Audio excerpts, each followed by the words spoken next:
അടുത്ത പരമോന്നത നേതാവാകാൻ ഇറാൻ എന്നോട് ആവശ്യപ്പെട്ടു. ഞാൻ അത് നിരസിച്ചു. ഇത് പറഞ്ഞത് അമേരിക്കയിലെ ഇപ്പോഴത്തെ പ്രസിഡന്റ് ഡൊണാൾഡ് ട്രംപ് ആണ്. ആദ്യം തന്നെ പ്രേക്ഷകരോടൊരു ചോദ്യം, നിങ്ങൾ ഇത് വിശ്വസിക്കുന്നുണ്ടോ? ഇറാൻ പ്രസിഡന്റ് ട്രംപിനോട് ഞങ്ങളുടെ അടുത്ത പരമോന്നത നേതാവാകാൻ അങ്ങേക്ക് കഴിയുമോ മിസ്റ്റർ ട്രംപ് എന്ന് ചോദിച്ചു എന്ന് ഈ വീഡിയോ കാണുന്ന ആരെങ്കിലും വിശ്വസിക്കുന്നുണ്ടോ? 10 വയസ്സുള്ള കുട്ടിയുടെ അടുത്ത് പോയി പറഞ്ഞാൽ ആ കുട്ടി പോലും ഇത് വിശ്വസിക്കില്ല. ഇതിൽ നിന്ന് എന്താണ് മനസ്സിലായത്? എന്ത് പച്ചക്കള്ളവും പറയാൻ മടിക്കാത്ത ഒരാളാണ് അമേരിക്കയിലെ ഇപ്പോഴത്തെ പ്രസിഡന്റ് ഡൊണാൾഡ് ട്രംപ് എന്നല്ലേ.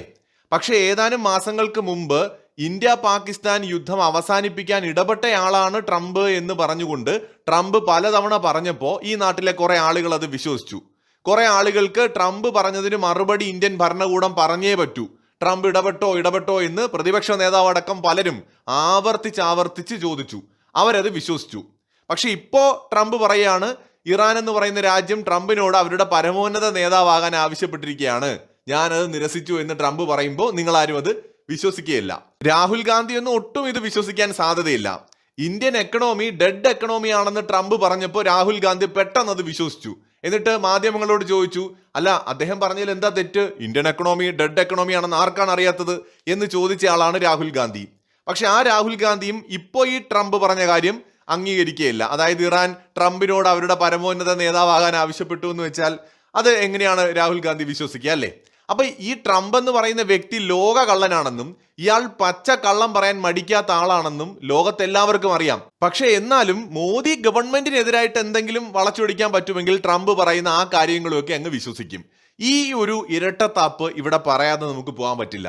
അതായത് മോദി ട്രംപിനെ വിളിച്ചിട്ട് സർ എനിക്ക് സാറിനെ ഒന്ന് കാണാൻ പറ്റുമോ എന്ന് ചോദിച്ചു എന്ന് ട്രംപ് ഒരിക്കൽ വെച്ചങ്ങ് കാച്ചി ഒരു ജനങ്ങളെ അഭിസംബോധന ചെയ്ത് സംസാരിക്കുന്നതിനിടെ അത് ഉടനെ തന്നെ പൊക്കി പിടിച്ചുകൊണ്ട് കുറെ ആൾക്കാർ അത് ശരിയാണെന്നും പറഞ്ഞുകൊണ്ട് വന്നു. അന്ന് നമ്മളിട്ട വീഡിയോയ്ക്ക് അത് പറഞ്ഞു. ഒരിക്കലും നരേന്ദ്രമോദി നേരിട്ട് വിളിച്ചല്ല ഇതൊന്നും ഡീൽ ചെയ്യുന്നത്.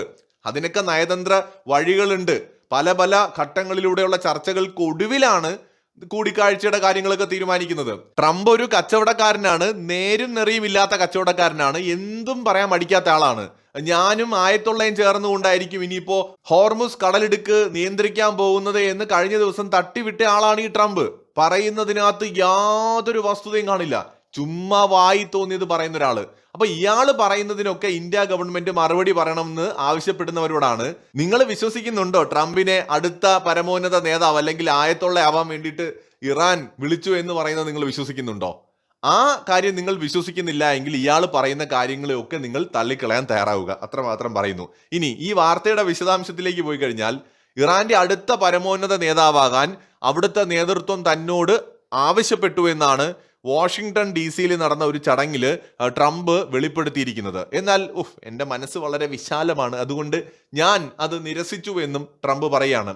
ഇറാന്റെ ഭരണ നേതൃത്വത്തിൽ ഉണ്ടായ വിടവ് നികത്താനാണ് അവർ തന്നെ സമീപിച്ചത് എന്നും ട്രംപ് ചൂണ്ടിക്കാട്ടുന്നു. ഇറാന്റെ പരമോന്നത നേതാവായിരുന്ന ആയത്തുള്ള അലി ഖമൈനി കഴിഞ്ഞ മാസം അമേരിക്കയുടെയും ഇസ്രയേലിന്റെ ആക്രമണത്തിലാണ് കൊല്ലപ്പെട്ടത്. അതായത് അവരുടെ പരമോന്നത നേതാവിനെ കൊന്ന ട്രംപിനെ തന്നെ അവര് അടുത്ത പരമോന്നത നേതാവാകാൻ ക്ഷണിച്ചു എന്നൊക്കെ പറയുമ്പോൾ ട്രംപിന് ഉളുപ്പെന്ന് പറയുന്ന സാധനം ഉണ്ടാകുമോ? ഇയാൾ എന്തൊരു ലോക തോൽവിയാണെന്ന് ആലോചിച്ച് നോക്കണം. ഇയാളാണ് പറയുന്നത് ഇന്ത്യ പാകിസ്ഥാൻ യുദ്ധം താൻ ഇടപെട്ടാണ് അവസാനിപ്പിച്ചതെന്ന്. ഇയാളാണ് പറഞ്ഞത് ഇന്ത്യ റഷ്യയിൽ നിന്ന് എണ്ണ വാങ്ങുന്നത് നിർത്തിയെന്ന്. ഇയാൾ ഈ പറഞ്ഞ ഏതെങ്കിലും ഒരു കാര്യം ഇന്ത്യ ഒഫീഷ്യലായിട്ട് സമ്മതിച്ചിട്ടുണ്ടോ? ഇന്ത്യ റഷ്യയിൽ നിന്ന് ഓയിൽ വാങ്ങുന്നത് നിർത്തിയെന്നോ നിർത്തുമെന്നോ നിർത്താൻ പോകുന്നുവെന്നോ എവിടെയും പറഞ്ഞിട്ടില്ല. മറ്റൊരു കാര്യം, ഇന്ത്യ പാകിസ്ഥാൻ യുദ്ധത്തിൽ അമേരിക്കൻ പ്രസിഡന്റ് ഇടപെട്ടത് കൊണ്ടാണ് യുദ്ധം നിർത്തിയതെന്ന് എപ്പോഴെങ്കിലും പറഞ്ഞോ? എന്ന് പറഞ്ഞില്ല എന്ന് മാത്രമല്ല, ട്രംപ് പറഞ്ഞ വാദങ്ങളെ തള്ളിക്കളയുക പോലും ചെയ്തു. എന്നിട്ടും ഇന്ത്യക്കകത്തുള്ള കുറെ ആളുകൾക്ക് ട്രംപ് പറയുന്നതായിരുന്നു വിശ്വാസം. നിങ്ങൾ ഇതുകൂടി അങ്ങ് വിശ്വസിച്ചേക്ക്, ഇറാന്റെ അടുത്ത പരമോന്നത നേതാവാകാൻ അവരുടെ പരമോന്നത നേതാവിനെ കൊന്ന ട്രംപിനെ തന്നെ അവർ ക്ഷണിച്ചു എന്നുകൂടി നിങ്ങൾ അങ്ങ് വിശ്വസിക്കണം. അല്ലാതെ ട്രംപ് പറയുന്ന ചില കാര്യങ്ങൾ മാത്രം ഞങ്ങൾ വിശ്വസിക്കും, ചില കാര്യങ്ങൾ മാത്രം വിശ്വസിക്കില്ല എന്ന് പറയുന്നത് ശരിയല്ലല്ലോ. മറ്റൊരു വീഡിയോയുമായി വീണ്ടും കാണാം.